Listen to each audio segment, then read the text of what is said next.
અમદાવાદ અને કપડવંજની ફટાકડા ફેક્ટરી કેસમાં સંડોવાયેલા આરોપી અંગે ખુલાસો થયો।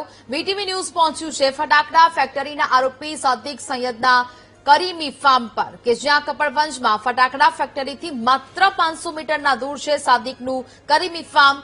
સાદિક સૈયદના કરીમી ફાર્મના દરવાજા પર રામોલવાડા લખેલું છે। ફાર્મ પર લખેલો છે આરોપી સાદિક સૈયદનો મોબાઈલ નંબર। સાદિક સૈયદ વિવિધ વિસ્તારોમાં મોંઘીદાર જમીનો ખરીદતો હતો। કપડવંજમાં જે સ્થળે બ્લાસ્ટ થયો તે જગ્યા સાદિક સૈયદની છે। સાદિક સૈયદ અમદાવાદની ફટાકડા ફેક્ટરીમાં પણ ભાગીદાર હોવાનું સામે આવ્યું છે। કાલે અમદાવાદમાં આવેલી ફટાકડાની ફેક્ટરીમાં પ્રચંડ વિસ્ફોટ થયો અને આ વિસ્ફોટમાં જે ફેક્ટરીમાં કામ કરતા 8 જેટલા નિર્દોષ જે મજૂરો છે તેમણે જીવ ગુમાવવાનો વારો આવ્યો। આજે ફેક્ટરીનો માલિક મેહુલ ડોડિયા અને તેનો ભાગીદાર એટલે કે સાદિક સૈયદ સામે ફરિયાદ નોંધાઈ છે। અમદાવાદ પોલીસે તેમની ધરપકડ પણ કરી છે।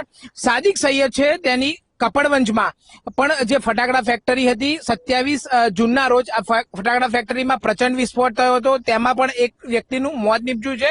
ત્યારે વીટીવીની ન્યૂઝની ટીમ પહોંચી છે અને જે સાદિક સૈયદ છે તેની પહેલા પણ જે ફટાકડા ફેક્ટરીમાં વિસ્ફોટ થયો હતો તેની જમીન હતી। વધુ એક જમીન જે છે સાદિક સૈયદની તે વીટીવીના કેમેરામાં કેદ થઈ છે।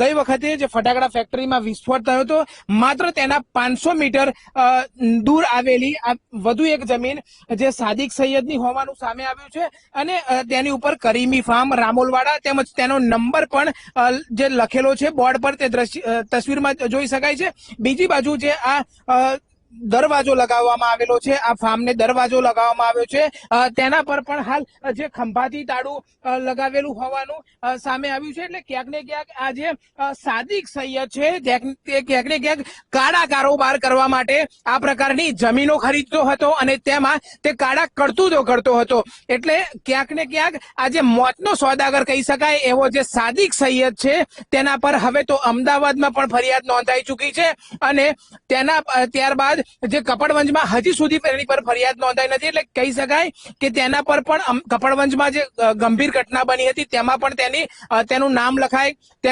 તેના પર ફરિયાદ દાખલ થાય તેવી માંગ ઉઠવા પામી છે। એટલે આ સાદિક સૈયદ છે તે ક્યાંક ને ક્યાંક પોતાનો કાળો કારોબાર કરવા આ જમીનો વસાવવા માટે અને કયા પ્રકારના જે કૃત્યો કરતો હતો આટલી મસમોટી રકમો ખર્ચીને તે જમીનો વસાવતો હતો તેના પર પણ સરકાર દ્વારા સઘન તપાસ થાય તેવી માંગ ઉઠવા પામી છે। Nikhil Bhoi, VTV news, Kapadvanj.